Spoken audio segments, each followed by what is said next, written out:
get a clap? One time. All right. Welcome back to Luck of the Draw. This is episode 4. I'm joined by Enrique. Thank you for joining me again, Enrique. It's a pleasure to be back. So, I'm still finding my format, still trying to decide what we're going to do. Even this probably isn't going to be the final form. Well, in the meantime, I thought we'd talk about just a topic. Just one topic in the meantime and see what your thoughts on it. Sure. What I'm calling it right now is unintended consequences. And what I'm really talking about is when we play cards, effects, or things in the game that have another secondary effect or something else, an impact on the game that either you didn't mean or, I mean, a general way of saying it, I guess, would be card advantage.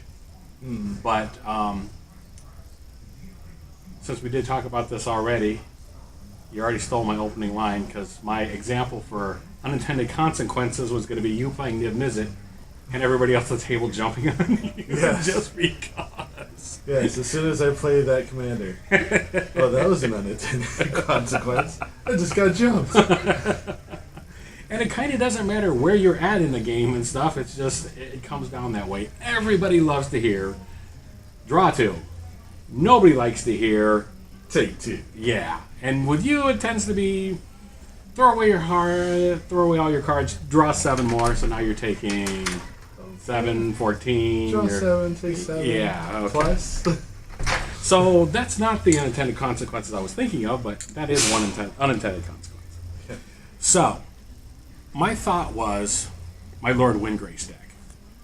Oh, yeah. And while I have that, what I noticed was there are 15 different cards in there that let me search for land. And so while I'm pulling out up to 21, 23 different lands, I'm also thinning out my deck. So I'm convinced at this point that if I play on curve, and if it wins, if it wins, it's as much the deck as it is me playing it, though I'm trying to pilot them better. Okay. But aside from that, it's because I'm playing with a 60 card deck and everybody else is playing with a 90 card deck. I see. So it's not necessarily that, because I mean other people are pulling cards out of their deck, they're getting extra card drawn stuff. But to me, it's something that I noticed back with the previous set, with scrying. When I scry for cards, I'm not only getting an advantage of what I'm looking at, but I'm getting a chance to shuffle those cards to the bottom, giving me a better chance to pull the cards that I need. The cards, hopefully, that are going to give me the win. It's smoothing out the draw. Right. Is there anything else that you think of, or when you build your decks, have you found any other things or whatever that allow you to play better, differently? Let's see. Things that allow me to play differently or better. Yeah.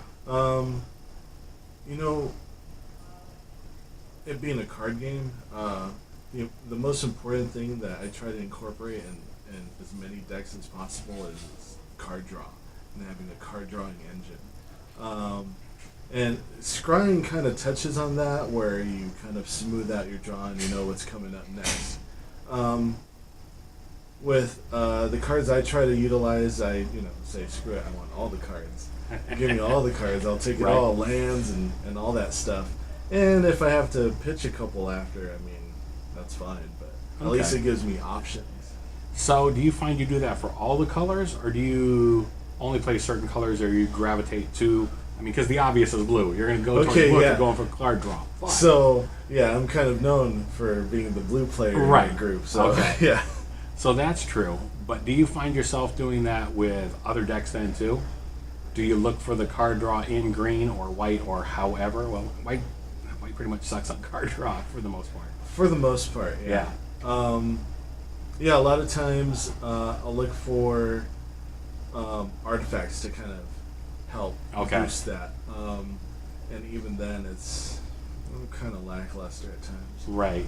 Does it? Do you find yourself trying to solve the set or trying to find the most?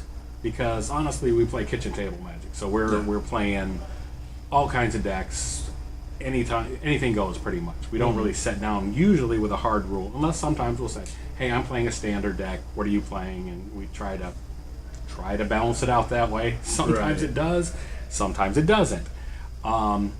But when you do that, do you try to solve the set? Do you try to do that, or you just like grab cards and see what's the best? I go for the latter. I definitely look for concepts that appeal to me within certain sets, and just kind of go full tilt on those concepts. Like one in particular is when Kaladesh block was around, and we had Panharmonicon. Oh, and, yes, yes. And I definitely went full tilt Panharmonicon. Let's double up all the ETB triggers as possible. Okay. Well, that was about the time that I finally got a deck that I liked that worked. Because a lot of times I'm coming up short, I feel like, in the win category, generally speaking. We've talked about this, or I've talked about this before, here and there, with one of the other players and stuff. We'll sit down to play an evening of Magic, and I may lose 10 games in a row, and I'm happy with that 11th game when I get that win. But that's not good enough. I want to do better. So I'm working towards that. It was about the time Kaladesh and stuff where Glimmer of Genius was a beautiful card for me. I love that card. Of course, you know which deck I'm talking about, and you know which, going for that second sun, approach of the second sun. Yes. I love it. But that was when I really started to realize that scrying and playing things at instant speed on other people's turns matters. Matters a lot. Absolutely. There's a certain amount of intimidation factor there too, if you want to call it that.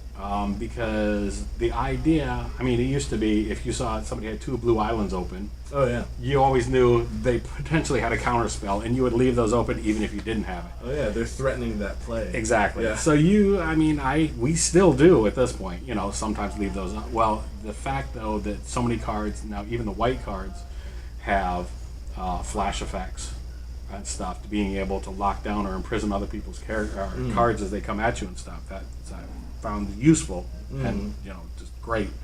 But I was around Kaladesh block where I realized I'm onto something here. I'm learning something. I'm a slow learner. That's what it. How long have we said it? We're playing these things for about 25 years now and stuff. So it's like I'm still learning all the time. That's the great part. That is, and that's the beauty of it. And this is, I want to say, the issue that I'm having doing this is not a problem per se, but I'm still not having the discussion that I want yet with, but we're getting there. And I think it might just come down to just doing this. We might just have to sit down and talk. For example, it was on a regular basis that I would say, during a game, after a game, well, what do you think I should have done? What should I have, this set of cards, what should we have? What should I have played? What you have played? What would you have done different? And it's just impossible to get the spontaneity of what's happening during the game. And of course, you can't stop and ask your enemies unless they're already knocked out of the game or whatever. Right. But even then, you want to be careful about this play. Yeah, and even then, you want to be careful about it, because then it's like, okay, well, you're not playing two-headed giant with just 2 players game, so that doesn't work either. Two-headed giant rules, by the way. two-headed commander too. Oh my God, yes. Ridiculous. Yes. But here's an example of one of the things. So I randomly pulled the cards. I pulled them earlier, and so I'm going to ask you. This is the question. Here it is. We've got. We're playing Lord Windgrace. Okay. This is opening hand. This is the opening hand. Here are the cards: Chain Reaction, Sylvan Scrying, Sol Ring, Swamp, Forest, Swamp, Savage Land. Does it matter what you play? What is your first play and why? Okay, so looking at the cards. And I know I'm springing this on you or whatever, but it's... Oh, if I were to play an opening hand, what would my reaction be? Yeah. Let's see here. First turn.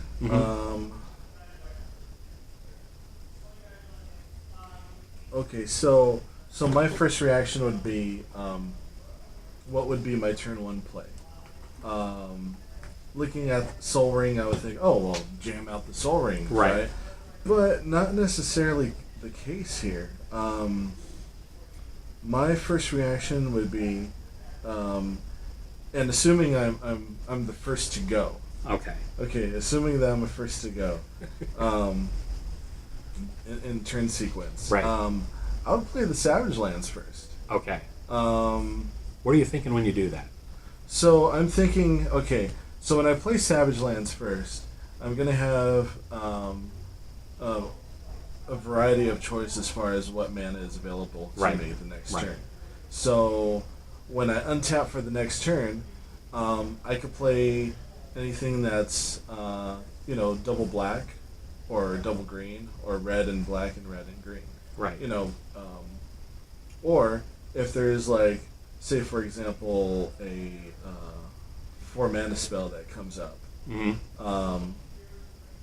and it's dual colored. Right. Then I could play along those lines. Or the next turn could be play an island, Soul Ring, then Sylvan Scrying, bring out a land card. Okay. Um, I was gonna say we're not gonna Just have to- any islands in this one.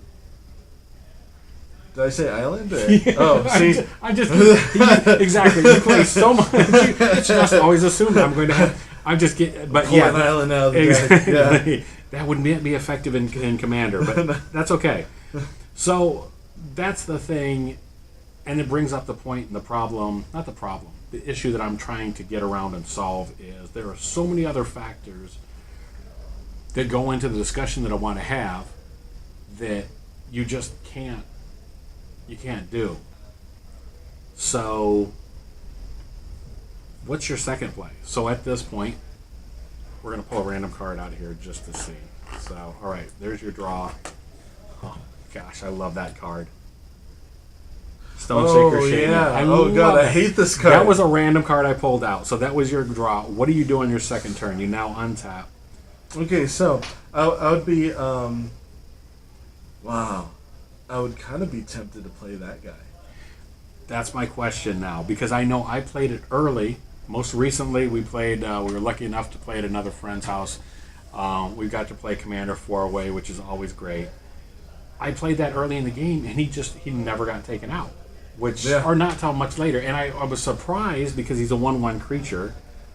But had we been playing different decks, I think it would have been a different reaction. But That's true, because if you have like a control player at the table, right. you're jamming that guy out. Like, Yeah.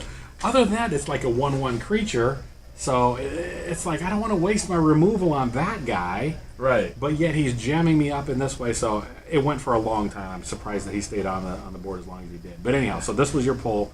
What do you do from there? Yeah, I mean, assuming that there is a control player, Mm-hmm. I would play, Swamp, Soul Ring, and then jam out this guy. Okay, and you don't even need 3 mana. You're only 3 mana, not 4. He's just 1 red and 2 colorless, Right. which is awesome. Yeah, so I To needed tap the it Swamp for that. to cast the Soul Ring, then use Know this your for own red. cards. Yeah. Something I'm still learning.